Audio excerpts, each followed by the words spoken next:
પ્રમેય 6.2 જેમાં આપણને સાબિત કરવાનું છે કે જે રેખાઓ એક જ રેખાને સમાંતર હોય તે પરસ્પર સમાંતર હોય છે. હવે જુઓ મિત્રો, અહીં આપણે છે ને બે રેખાઓ એમ અને એન લઈશું અને એ બંને રેખા એલને સમાંતર છે, બરાબર? એવું લઈશું તો પક્ષમાં શું આવશે?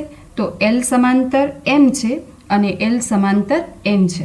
જો હવે આપણે એના પરથી આકૃતિ લઈએ તો અહીંયા આકૃતિમાં છે ને આપણે ત્રણ રેખા એલ, એમ અને એન આપેલી છે ને એની છેદિકા કઈ છે? તો એની છેદિકા ટી છે, બરાબર? હવે આપણે સાબિત શું કરવાનું છે?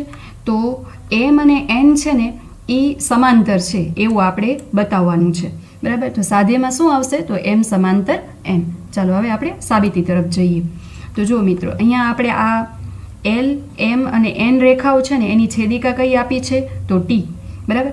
અને પક્ષ પરથી છે ને આપણે એલ સમાંતર એમ આપેલું છે, બરાબર? તો એલ સમાંતર એમ છે ને એની છેદિકા કઈ છે? તો ટી છે, બરાબર?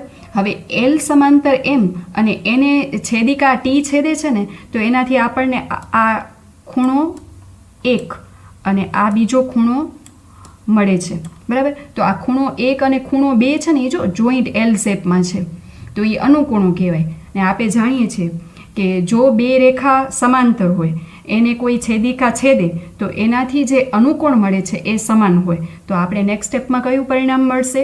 તો ખૂણો 1 બરાબર ખૂણો 2, જેને આપણે પરિણામ 1 કહીશું. ચાલો એ જ રીતે પક્ષમાં આપણે શું આપ્યું છે?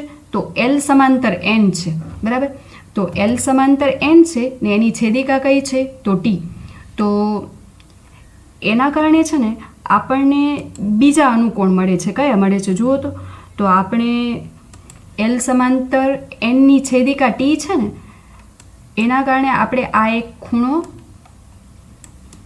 1 અને આ બીજો ખૂણો 3, જે 3 નંબરનો છે તે ખૂણો 1 અને ખૂણો 3 મળે છે. તો એ પણ અનુકોણો છે એટલે એ કેવા થાય? તો સમાન થાય. એટલે ખૂણો 1 બરાબર ખૂણો 3, જેને આપણે પરિણામ 2 કહીશું. હવે મિત્રો, આ જે પરિણામ 1 અને પરિણામ 2 છે ને એની LHS એટલે કે એની ડાબી બાજુ જુઓ સરખી છે તો એની જમણી બાજુ પણ કેવી થાય? સરખી. તો પરિણામ 1 અને પરિણામ 2 પરથી ખૂણો 2 બરાબર ખૂણો 3 છે. હવે આ જે ખૂણો 2 અને 3 છે ને આકૃતિમાં જુઓ, આ ખૂણો 2, બરાબર? આ ખૂણો 2 છે એ અને આ ખૂણો 3 છે તે, બરાબર? તો એ બંને ખૂણાઓ રેખા એમ અને રેખા એન એની છેદિકા ટીથી બનતા કેવા ખૂણાઓ છે? તો અનુકોણો છે અને એ આપણે અહીંયા સમાન મળ્યા, બરાબર?